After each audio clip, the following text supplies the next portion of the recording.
le 23 août 1942. L'air au-dessus de Stalingrad tremble sous un rugissement assourdissant, comme si les cieux eux-mêmes se déchiraient dans une fureur et un chaos incontrôlables. Des centaines de bombardiers de la Luftwaffe, les élégants Heinkel E-111, les polyvalents Junkers Ju-88 et les célèbres Junkers Ju-87. Stukas, avec leurs sirènes stridentes de plongées terrifiantes, assombrissent le ciel tel un essaim de sauterelles vengeresses fondant sur leur proie, leurs moteurs hurlant comme une tempête implacable de fer et de destruction. En une seule journée intense, 1600 sorties déversent précisément 1000 tonnes de bombes, un mélange d'explosifs puissants qui cratérisent la terre et d'incendiaires qui enflamment tout sur leur passage, engloutissant la ville dans un immense brasier, transformant le puissant fleuve Volga en une rivière enflammée, recouverte de pétrole, où des flammes dansent sur l'eau comme des reflets étranges du tumulte en dessous. Stalingrad, autrefois une puissante zone industrielle, produisant des tracteurs, des tanks, de l'artillerie et des munitions essentielles pour l'effort de guerre soviétique, devient un vaste paysage de cendres fumantes, de débris acérés, de métal tordu et de vies brisées, ses habitants. Ouvriers d'usines, familles, soldats et civils de tous horizons, piégés dans un creuset de destruction, de désespoir et de détermination indomptable. Mais pourquoi le Troisième Reich, sous la férule d'Adolf Hitler et ses obsessions stratégiques, pensait-il que cette offensive aérienne sans précédent pourrait briser la résistance soviétique une fois pour toutes, ouvrant la voie à une victoire rapide? Comment une ville, bombardée jusqu'à l'oubli presque total, ses rues obstruées de débris, son horizon effacé et sa population décimée, a-t-elle pu défier la pleine puissance de la machine de guerre nazie pendant des mois, inversant ainsi le cours du front de l'Est? Et quel secret caché de sacrifices humains, de survie inébranlable, de résilience brute et de génie tactique repose sous les cendres de cet événement cataclysmique, désormais connu sous le nom de 1000 tonnes de l'enfer? Ce documentaire est à des fins éducatives et analyse les faits historiques sous un angle neutre. Il ne cherche pas à glorifier des idéologies ou à inciter à la haine. Nous sommes fermement opposés à la violence et à la guerre sous toutes ses formes. Voici l'histoire épique de la manière dont la Luftwaffe, la fierté du Troisième Reich et un symbole de terreur technologique, a cherché à effacer Stalingrad de la carte, et comment l'esprit indomptable d'une ville assiégée, forgée dans le feu, les épreuves et les ruines, non seulement a résisté, mais a finalement modifié le cours de la Seconde Guerre mondiale, marquant le début de la fin des rêves de conquête d'Hitler et remodelant le conflit mondial. Pour comprendre véritablement les défis qui se sont déroulés sur Stalingrad, nous devons d'abord explorer plus profondément les origines de cette opération aérienne, remontant bien avant ce fatidique jour d'août, à l'ascension fulgurante de la Luftwaffe en tant que mastodonte aérien du Troisième Reich, une force conçue méticuleusement pour dominer les cieux et soutenir les opérations militaires à travers l'Europe.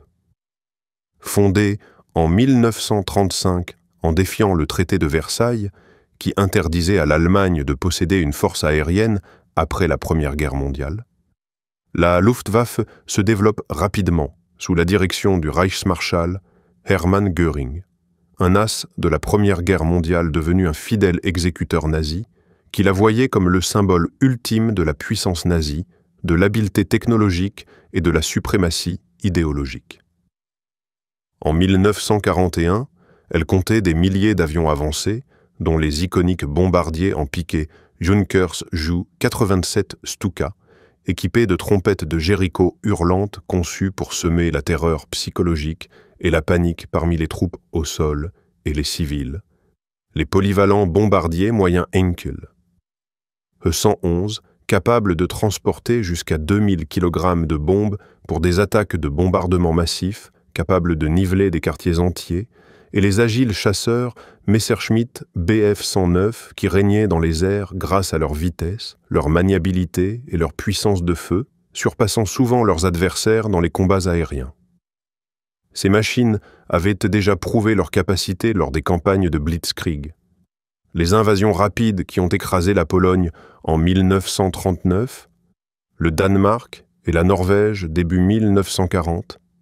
et la France avec les Pays-Bas en quelques semaines durant la même année, mettant en lumière la capacité de la Luftwaffe à se coordonner parfaitement avec les forces terrestres pour des avancées rapides.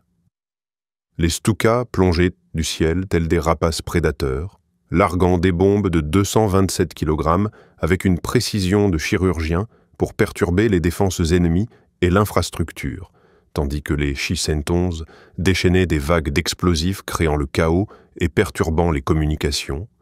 et les Bf-109 assuraient la supériorité aérienne partout où ils étaient déployés. Göring, toujours aussi vantard, déclara un jour qu'aucune bombe ennemie ne tomberait jamais sur le sol allemand, mais la véritable force de la Luftwaffe résidait dans ses capacités offensives, des frappes courtes et décisives soutenant les divisions Panzer dans des avancées rapides, incarnant la vision de Hitler d'une guerre totale par la vitesse et le choc. Pourtant, les ambitions de la Luftwaffe atteignirent bien leur apogée et finalement leur point de rupture sur le vaste et impitoyable front de l'Est. Le 22 juin 1941, Hitler lança l'opération Barbarossa, la plus grande invasion de l'histoire humaine. 3 millions de soldats de l'Axe, soutenus par 3600 tanks et 2700 avions, se ruèrent dans l'Union soviétique avec pour objectif explicite de saisir d'immenses ressources comme le grain ukrainien et le pétrole du Caucase. Dans le secteur sud, le général Oberst Wolfram von Richthofen, cousin du légendaire baron rouge Manfred von Richthofen,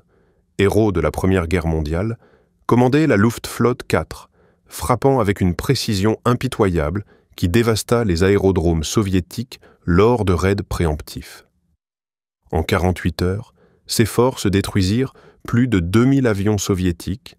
la plupart étant restés sans défense au sol en raison du refus de Staline d'accepter les avertissements des services de renseignement et de l'état désorganisé de l'armée de l'air rouge, offrant ainsi aux Allemands une quasi-supériorité aérienne pour les premiers mois. Les divisions Panzer allemandes, soutenues par des frappes aériennes incessantes de Stukas ciblant les concentrations de troupes et les colonnes de ravitaillement, et les Shi-111 bombardant les voies sébiques ferrées et les ponts, balayèrent l'Ukraine, la Biélorussie et les États baltes, capturant des centaines de milliers de prisonniers lors de gigantesques encerclements et s'emparant de vastes étendues de territoire, allant des portes de Leningrad au nord et de Moscou au centre. D'ici décembre 1941, ils étaient aux portes de Moscou, leurs avions, arborant la croix de fer noir, un emblème glaçant de terreur, effectuant plus de 1000 sorties quotidiennes pour perturber le regroupement soviétique, avec des pilotes comme Hans-Ulrich Rudel devenant des as grâce à des missions répétées. Les pilotes de la Luftwaffe, des aviatrices d'élite rigoureusement formées à la précision, à l'endurance et à la flexibilité tactique, effectuaient plusieurs sorties par jour, leur cockpit bourdonnant d'adrénaline et du ronronnement des moteurs puissants. Comme le note l'historien Anthony Beevor dans son ouvrage phare Stalingrad, ces premiers triomphes alimentèrent la croyance d'Hitler en l'invincibilité de la Luftwaffe et l'effondrement imminent de l'Union soviétique, le rendant aveugle aux immenses réserves humaines de l'URSS, plus de 14 millions de soldats mobilisés et à la relocalisation industrielle vers les montagnes de l'Oural, où les usines produisaient des armes hors de portée des Allemands. Cependant, l'échelle colossale de Barbarossa mit en évidence des fissures critiques dans la fondation de la Luftwaffe. Optimisée pour des campagnes courtes en Europe occidentale, elle peinait face aux immenses distances du front de l'Est, aux infrastructures dégradées et aux lignes d'approvisionnement étendues qui laissaient les aérodromes sous-effectifs et mal équipés, annonçant les vulnérabilités qui culmineraient à Stalingrad.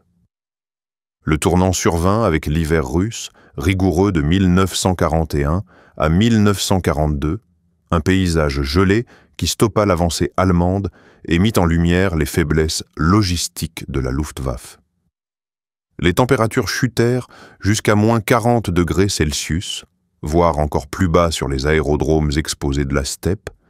figeant complètement les moteurs de chars, bloquant les mécanismes des avions sous l'effet des cristaux de glace et provoquant de graves difficultés liées aux engelures, à l'exposition au froid et aux maladies qui frappèrent des troupes non préparées. Les équipes au sol de la Luftwaffe, vêtues d'uniformes inadaptés conçus pour des climats européens plus doux et dépourvus d'équipements hivernal appropriés,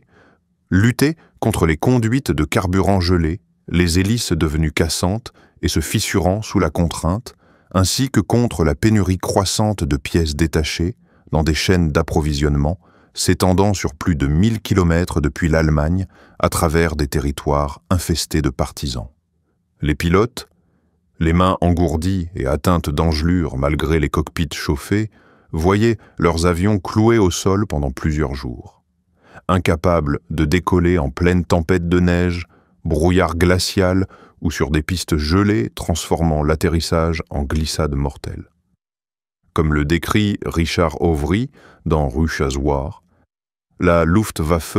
conçue pour la vitesse et les campagnes éclairs de courte durée, était totalement mal préparée face aux immensités soviétiques, à un climat impitoyable et à l'ampleur de l'usure, ces pertes résultant autant de pannes mécaniques que des combats, révélant des failles logistiques profondes qu'aucune prouesse d'ingénierie nazie, ni la rhétorique de Göring ne pouvaient vraiment compenser.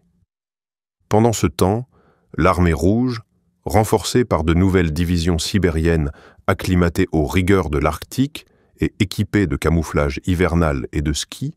lança une contre-offensive en décembre 1941 sous le commandement du général Georgi Zhukov, repoussant les Allemands de Moscou dans un renversement époustouflant qui brisa l'aura d'invincibilité nazie et infligea plus de 900 000 pertes aux envahisseurs. Les soldats allemands, piégés dans des congères sans bottes ni manteaux adaptés, cherchaient de la chaleur où ils pouvaient, tandis que les équipes de la Luftwaffe récupéraient des pièces d'avions détruits au milieu des vents hurlants, leur morale chutant alors que les sorties aériennes diminuaient de manière spectaculaire. Cette débâcle hivernale ne coûta pas seulement cher aux Allemands en hommes et en machines, mais éroda également la force opérationnelle de la Luftwaffe, avec une réduction de 40% des flottes de bombardiers et des pilotes épuisés par des missions défensives constantes, préparant le terrain pour les changements stratégiques qui mèneraient à Stalingrad. Indifférent à ses revers et poussé par son obsession pour les ressources et le symbolisme, Hitler se tourna au printemps 1942 vers le front sud, lançant l'opération Bleue pour saisir les montagnes du Caucase, riches en pétrole, et la ville symboliquement vitale de Stalingrad sur le fleuve Volga. Nommé d'après Joseph Staline lui-même, Stalingrad était plus qu'un objectif militaire. C'était une cible psychologique visant le leader soviétique, un étranglement des lignes d'approvisionnement du Volga qui transportait 80% du pétrole et du grain soviétique, et une opportunité de propagande qui pourrait démoraliser l'armée rouge tout en renforçant le moral allemand après l'échec de Moscou. La 6e armée, commandée par le général méticuleux et respectueux des règlements Friedrich Paulus, se vit confier sa capture, mais la Luftwaffe devrait d'abord adoucir la cible avec une campagne de bombardement massive visant à perturber les défenses, les approvisionnements et la volonté de ses défenseurs avant que l'infanterie n'avance dans les ruines. Les aérodromes de la Luftwaffe à travers la steppe bourdonnaient d'une activité frénétique. Stukas, E-111 et Ju-88 chargés de bombes, leurs équipages, des jeunes venus de toute l'Allemagne, dont beaucoup étaient des vétérans de campagnes antérieures, comme la bataille d'Angleterre ou de Crète, débordant de confiance que la ville s'effondrerait rapidement sous leur assaut, comme Varsovie et Rotterdam l'avaient fait avant. Pourtant, à leur insu, les défenseurs de Stalingrad, un mélange de soldats de la 62e armée, d'ouvriers d'usines qui s'étaient reconvertis dans la production d'armes, de femmes enrôlées dans les unités anti-aériennes, et même d'enfants servant de scouts, se préparaient à une défense déterminée, transformant la destruction imminente en un réseau de résistance qui défierait les envahisseurs dans la guerre urbaine. Ce jour fatidique, le 23 août 1942, la Luftwaffe sous le commandement de la Luftflotte 4 de Richthofen lança une opération aérienne majeure sur Stalingrad, transformant une métropole animée de plus de 600 000 habitants en une zone gravement endommagée en quelques heures, avec plus de 1600 sorties et 1 millier de tonnes de bombes tombées dans ce qui devint le bombardement aérien le plus intense du front de l'Est. Des vagues de bombardiers assombrirent l'horizon, larguant leurs charges avec une précision clinique. Des explosifs lourds qui cratérisaient les rues, renversaient des structures en béton comme l'usine de tracteurs et créaient de vastes champs de débris. Des incendiaires qui enflammaient les maisons en bois, propageant des flammes, sautant d'un bloc à l'autre dans une réaction en chaîne dévorante, alimentée par les vents de la steppe. Les usines, des icônes de l'industrie soviétique comme l'usine métallurgique Red October et l'usine Barricadi de canons, s'effondrèrent en amas tordus de métal et de débris, tandis que d'énormes réservoirs de stockage de pétrole éclataient, déversant des rivières de carburant en feu dans le Volga, qui brillaient d'une lueur orange étrange sous un ciel de fumée noire suffocante qui effaça le soleil pendant des jours et perturba la navigation. Comme le décrit Anthony Beevor dans Stalingrad,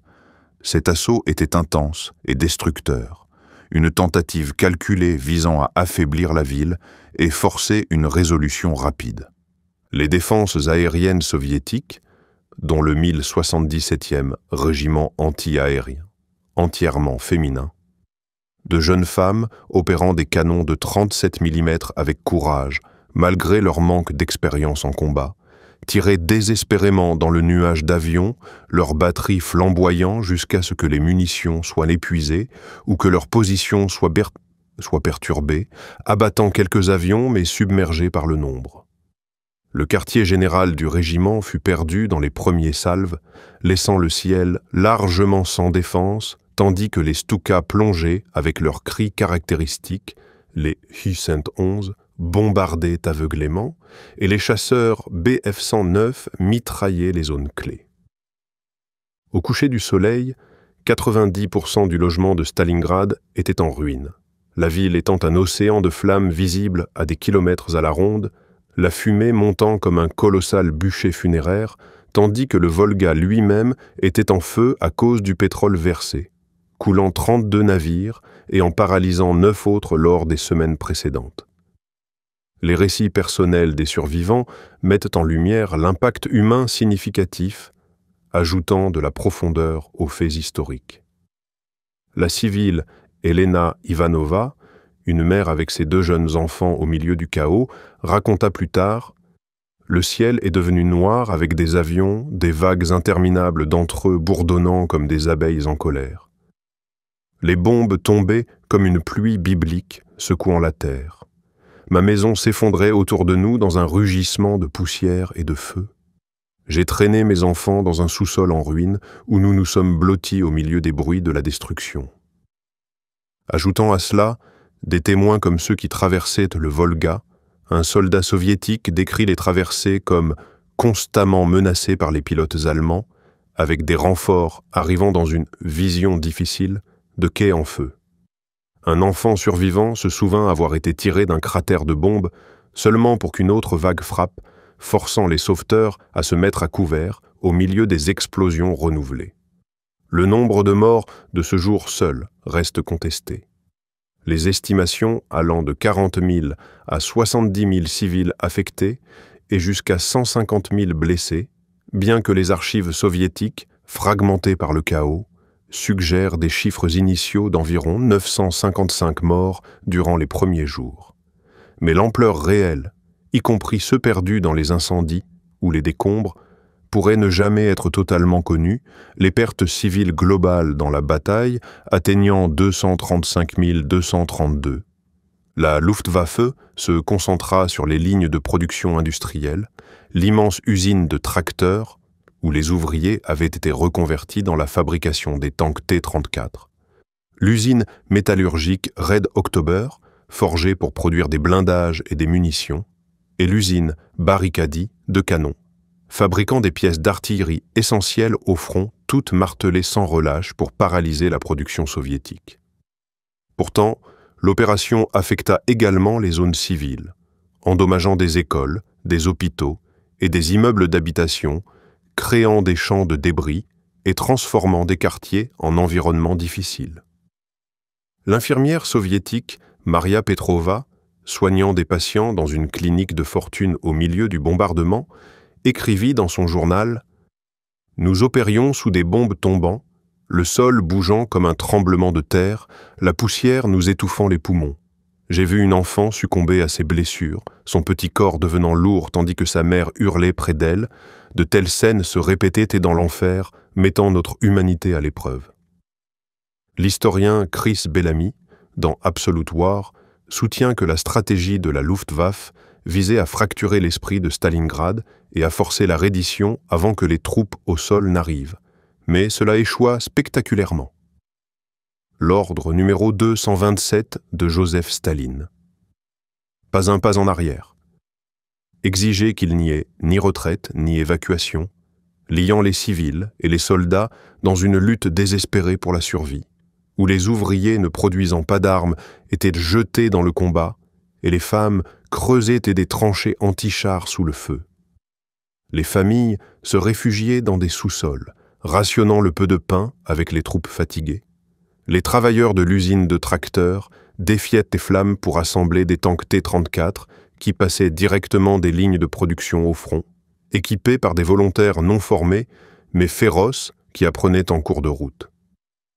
Des enfants aussi jeunes que 10 ans se faufilaient à travers les décombres, transportant des messages entre les positions sous le sifflement des bombes et le feu des snipers, tandis que les femmes raccommodaient des uniformes, réparaient des armes et prenaient même les armes dans des unités comme les sorcières de nuit. Paradoxalement, l'intensité du bombardement, qui visait à affaiblir la ville, forgea au contraire des liens indestructibles parmi les défenseurs, civils et soldats tirant leur force de la souffrance mutuelle et d'une détermination à résister. Comme un survivant l'a dit dans le livre « Survivants de Stalingrad », les bombes ont transformé nos maisons en poussière, mais dans cette poussière, nous avons trouvé notre détermination. Chaque cratère est devenu une tranchée, chaque ruine une barricade, et chaque perte a alimenté notre lutte. Le feu d'artifice de la Luftwaffe, destiné à mettre fin à la bataille rapidement, déclencha en réalité une guerre d'usure éprouvante, attirant les Allemands dans un labyrinthe urbain où les rues se transformaient en champs de bataille et chaque ombre cachait de la défiance, le Volga restant une ligne d'approvisionnement contestée pour les fournitures soviétiques. Le bombardement incessant de la Luftwaffe réduisit Stalingrad en un désert dévasté de cratères, de bâtiments squelettiques et de débris sans fin, mais de ces ruines émergea une nouvelle forme de guerre déterminée. Une guerre que les Allemands, habitués à des blitzkrieg sur des champs ouverts avec des bombardements et des tanks coordonnés, n'étaient pas préparés à mener efficacement. Les Stuka Ju-87 de Junkers perçaient le ciel avec leurs sirènes étranges, plongeant à des angles presque verticaux pour larguer des bombes de 227 kg avec une précision chirurgicale, visant les bunkers soviétiques, les emplacements anti-aériens et les dépôts de ravitaillement pour démanteler les défenses fragiles de l'armée rouge et ouvrir des voies pour l'infanterie. Les bombardiers Heinkel et E-111 et Junkers Ju-88, chargés de jusqu'à 2000 kg de munitions, couvraient des districts entiers de bombes explosives et incendiaires, enflammant des foyers qui brûlaient pendant des jours et remplissant l'air de fumée suffocante qui aveuglait les pilotes, les troupes au sol, et perturbait même les communications radio.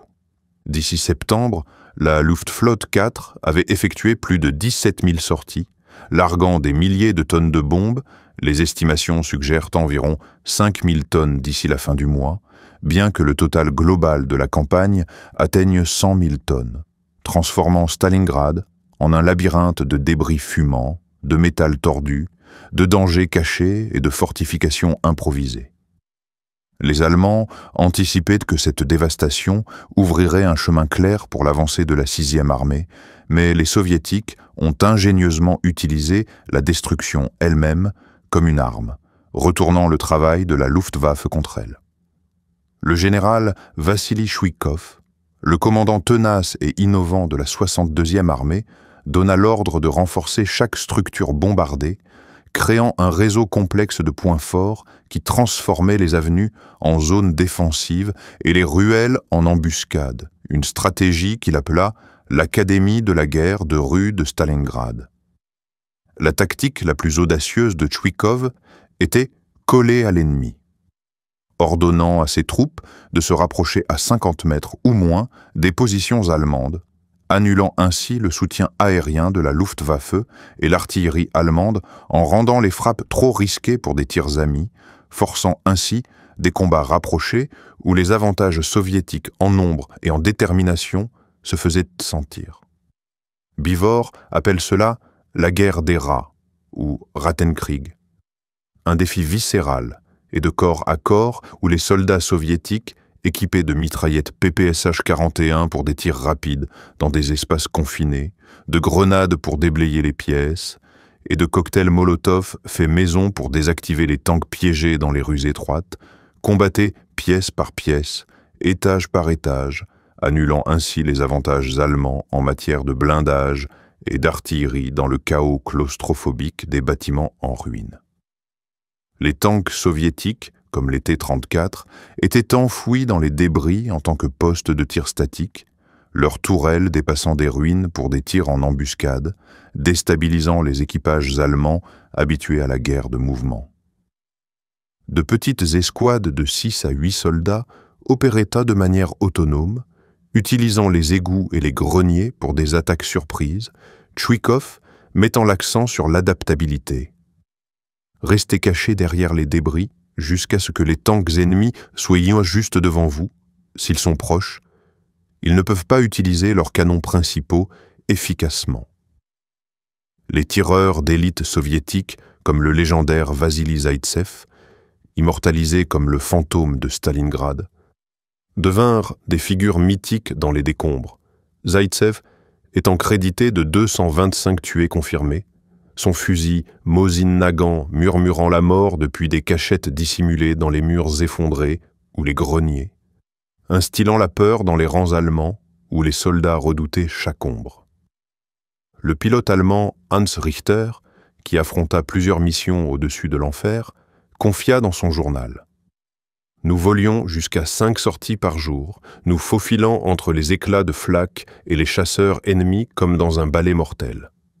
Les soviétiques surgissaient des ruines comme des fantômes, leurs armes ne cessant de tirer. Chaque mission semblait défier le destin lui-même, avec nos bombes frappant souvent des décombres vides tandis qu'ils collaient à nos lignes. La Luftwaffe, maîtresse des cieux ouverts, chancela dans ce marécage urbain. Les frappes de précision s'avéraient inutiles contre des ennemis dispersés et retranchés cachés dans les décombres, et les pilotes faisaient face à des menaces croissantes de la part des chasseurs soviétiques Yak-9 et du tir au sol. Pour aggraver la crise, les lignes d'approvisionnement allemandes, s'étendant sur plus de 1000 km depuis la patrie, à travers des territoires hostiles, cédaient sous une pression incessante. Les pénuries de carburant clouaient les escadrons au sol pendant des jours, les pièces détachées disparaissaient à cause du sabotage partisan, et les équipages épuisés se résignaient à récupérer des pièces d'avion détruits pour maintenir d'autres appareils en vol, avec une diminution de la force opérationnelle de 40% de juin à septembre. Les Soviétiques ripostèrent avec une ingéniosité remarquable, déployant le 588e régiment de bombardiers de nuit exclusivement féminin, surnommé les « sorcières de la nuit », par les Allemands pour leurs raids nocturnes, dans des biplans Polikarpov peau de branlant, des reliques en bois qui échappaient au radar en volant bas et lentement, leurs moteurs ronronnant comme des machines à coudre, tandis qu'elles larguaient de petites bombes, mitraillaient des positions et harcelaient les troupes privant les soldats de sommeil et érodant le moral dans le froid mordant, avec des pilotes comme Nadejda Popova, accomplissant plus de 850 missions. Les équipes soviétiques de défense anti-aérienne, y compris les restes du 1077e régiment, repositionnaient les canons au milieu des débris, abattant 91 avions de la Luftwaffe d'ici septembre, avec une précision chirurgicale contre les Stukas volant bas, leurs tireuses exclusivement féminines recevant des médailles pour leur bravoure sous le feu. Comme le décrit David Glantz dans la trilogie de Stalingrad, ces tactiques, les fortifications en décombres, le harcèlement nocturne, les embuscades de flaques et la tactique du collage, érodèrent la prétendue supériorité de la Luftwaffe, les traînant dans une guerre d'usure insoutenable où les sorties quotidiennes chutèrent de 1343 à 975. Les défenseurs soviétiques, des tireurs d'élite aux ouvriers d'usines ordinaires, restèrent beaux fermes. Les civils aidaient les soldats à réparer les tanks sous le feu, à ériger des barricades à partir de débris et à transporter des fournitures à travers le Volga la nuit, malgré les tentatives de la Luftwaffe pour bombarder les ferries. Des bastions emblématiques comme l'élévateur à grains, un silo en béton immense où une poignée de Marines repoussèrent des vagues d'assaut pendant des jours, utilisant des mitrailleuses et des grenades à chaque étage. Et la maison de Pavlov, où le sergent Yakov Pavlov et sa section défendirent un immeuble solitaire pendant 60 jours difficiles contre des tanks, de l'infanterie et des frappes aériennes, leur résistance devenant une légende de défi gravée dans le folklore soviétique. Les bombes de la Luftwaffe, loin de briser Stalingrad, renforcèrent ces gardiens qui utilisaient les ruines à la fois comme boucliers et comme épées, attirant les envahisseurs dans une étreinte fatale qui épuisait les ressources de la 6e armée. Durant toute la campagne de Stalingrad, la Luftwaffe a largué entre 20 000 et 30 000 tonnes de bombes, bien moins que les 100 000 tonnes souvent exagérées, mais suffisamment pour marquer la ville de manière indélébile et créer un désert stérile qui piégea les Allemands dans un marécage de leur propre conception, où les limites du pouvoir aérien furent dites à mise à nu. Les décombres engendrèrent le rêve du défenseur. L'armée de Tchouikov, la 62e armée, réutilisa chaque édifice détruit pour en faire une forteresse, obligeant la 6e armée à combattre dans des combats maison à maison, où la technologie supérieure signifiait peu face à la ténacité et à la proximité. Les chasseurs soviétiques, armés de mitraillettes pour les balayages dans les couloirs, de grenades pour nettoyer les pièces,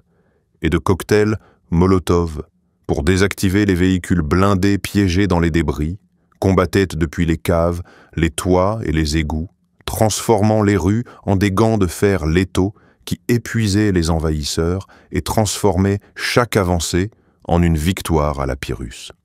Les tireurs d'élite comme Zaïtsev, l'insaisissable fantôme, frappaient avec une efficacité glaçante, accumulant 225 tués et semant la terreur. Les troupes allemandes hésitaient à traverser les terrains découverts, chuchotant au sujet des faucheuses invisibles dans les ombres, avec des duels comme celui de Zaïtsev contre le major allemand Erwin König, devenant des joyaux de propagande.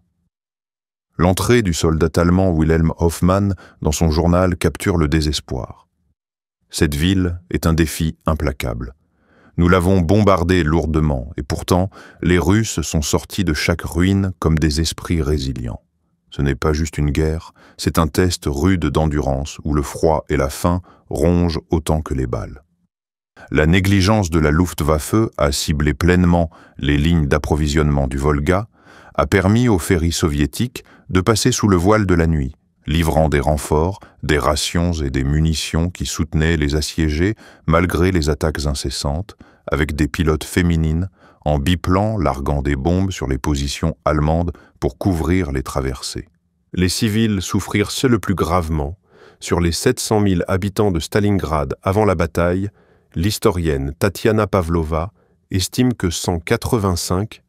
232 périrent dans la ville seule, avec 50 000 autres dans les zones environnantes, un total de 235 232 un bilan dépassant la dévastation atomique d'Hiroshima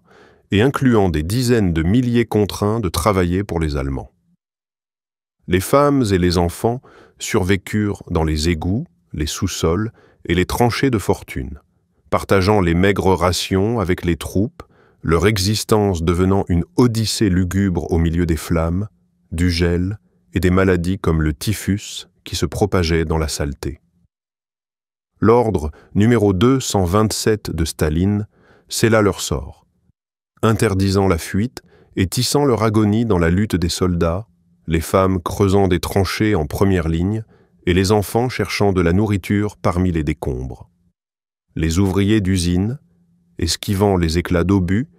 persistaient dans la production de T-34, des tanks sortant des forges pour se confronter immédiatement à l'ennemi, équipés par des novices désespérés qui tiraient en se déplaçant. Overy observe que les tactiques de la Luftwaffe, censées démoraliser, ont au contraire unifié les défenseurs dans une détermination partagée et défiant contre la horde nazie, avec des histoires de tireuses d'élite anti-aérienne, abattant des avions, inspirant des chants et des médailles. En octobre, la 6e armée contrôlait 90% de la ville, mais à un prix ruineux, 100 000 pertes, des chaînes d'approvisionnement fragilisées par une surextension, un moral fracturé sous les ripostes soviétiques incessantes et l'arrivée de l'hiver. Les envahisseurs, imaginant une victoire rapide, s'enlisèrent dans les débris où les avancées coûtaient des vies au mètre, avec des pilotes de la Luftwaffe comme ceux dans les transports Ju-52 confrontés à l'épuisement après de multiples missions quotidiennes. Les dernières poches de résistance soviétique, comme l'élévateur à grains, défendu par un équipage réduit contre des hordes, utilisant chaque étage comme position de tir, et la maison de Pavlov, une épopée de 60 jours de défi où les hommes de Pavlov repoussèrent les tanks avec des fusils anti-chars et des grenades, incarnait un esprit indomptable.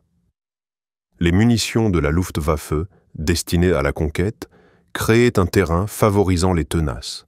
piégeant les Allemands dans un imbroglio qu'ils ne pouvaient gagner, préparant ainsi le terrain pour l'encerclement. Le 19 novembre 1942, l'armée rouge lança l'opération Uranus, une contre-offensive magistrale minutieusement planifiée par les généraux Georgi Zhukov et Alexandre Vassilievski, qui piégeaient la 6e armée et dévoilèrent les faiblesses mortelles de la Luftwaffe dans le soutien d'opérations prolongées. Uranus exploitait les flancs vulnérables de l'Axe, tenus par des troupes mal formées, mal équipées, roumaines, hongroises et italiennes, manquant d'armement anti-chars et de motivation, lançant un double mouvement de pinces du nord et du sud pour encercler les forces de Paulus. Utilisant des camouflages, des marches nocturnes, des échanges radio trompeurs imitant des activités routinières et des renseignements faux, les soviétiques masquaient leur accumulation de plus d'1 million de soldats, 1500 tanks et 1400 avions aux yeux de la reconnaissance de la Luftwaffe, frappant avec une totale surprise lors de matins enveloppés de brouillard. Les tanks T-34, conçus pour l'hiver avec des chenilles larges accrochant la neige et la boue, tonnaient à travers les lignes de l'Axe, soutenus par des vagues d'infanterie, des barrages de roquettes Katyusha qui démoralisaient par les défenseurs, et de l'artillerie qui submergeait les positions roumaines, les détruisant en quelques heures. Le 23 novembre, les pinces soviétiques se rejoignirent à Kalash-sur-le-Don, encerclant 290 000 soldats de l'Axe, y compris l'ensemble de la 6e armée et des parties de la 4e armée blindée, dans une poche de 50 km, coupant les approvisionnements, les communications et l'espoir, l'encerclement étant complété en seulement 4 jours malgré les tentatives de contre-attaques allemandes. Hitler, rejetant la retraite malgré les supplications de Paulus, ordonna à la Luftwaffe de larguer des vivres pour les assiéger. Un pari risqué pour préserver l'avancée et éviter d'admettre la défaite. Göring s'engagea à fournir 500 tonnes par jour de nourriture, carburant, munitions et fournitures médicales, mais le pont aérien, utilisant des transports Ju-52 et des bombardiers improvisés comme les Ju-111, échoua, livrant une maigre moyenne de 94 tonnes contre les 700 à 750 tonnes nécessaires, entravées par des blizzards, des chasseurs soviétiques et la perte d'aérodromes clés comme Tatsinskaya le 24 décembre, où 72 avions furent détruits au sol. Le soldat soviétique Ivan Petrov se souvint « Les avions allemands bourdonnaient au bas, chargés d'espoir pour leurs camarades piégés, mais nos canons rugissaient puis s'en posent, guidés par des observateurs dans les ruines. Nous les avons vus plonger, leurs cargaisons éparpillées dans les congères. L'hiver était de notre côté, gelant les moteurs et les pilotes. La Luftwaffe perdit 495 avions du 24 novembre 1009, 142 au 31 janvier 1943, dont 269 Ju-52, 169, E-111 et d'autres, réduisant de moitié sa flotte de transport et paralysant son soutien multifront, les pilotes faisant face à l'épuisement après jusqu'à 5 vols quotidiens dans des conditions sous zéro. Le soldat allemand Fritz Weber déplora « Nous avons mangé des rats, puis de la neige pour survivre. Des hommes sont morts en tenant des photos de famille, leurs corps raides comme des statues. Le pont aérien était une tromperie cruelle. Nous avons été abandonnés par des promesses non tenues. » La flaque soviétique, dissimulée dans les ruines et opérée par des unités comme le 1077e régiment, abattait les avions de transport volant bas, tandis que les chasseurs Yak-1 et l'AGG-3 s'affrontaient dans des duels aériens, décimant les effectifs allemands et réclamant des as comme Lydia, Lidviak. Les moteurs gelés ont échoué, les équipages ont succombé à l'épuisement, aux engelures et aux crashs. Dans l'intérieur de la poche, la 6e armée souffrait de la faim, des maladies et du froid extrême, les soldats rationnant de petites quantités de pain, utilisant la neige fondue pour l'eau et endurant des conditions difficiles dans un froid glacial descendant jusqu'à -30°C. L'effondrement du pont aérien, exacerbé par les promesses excessives de Göring et le refus de Hitler d'autoriser une sortie, les condamna, alors que les soviétiques resserraient à Aleppo à travers l'opération Petite Saturne, pilonnant la poche avec de l'artillerie en prélude à la résolution et qu'empêchant les tentatives de secours comme l'opération Tempête d'hiver.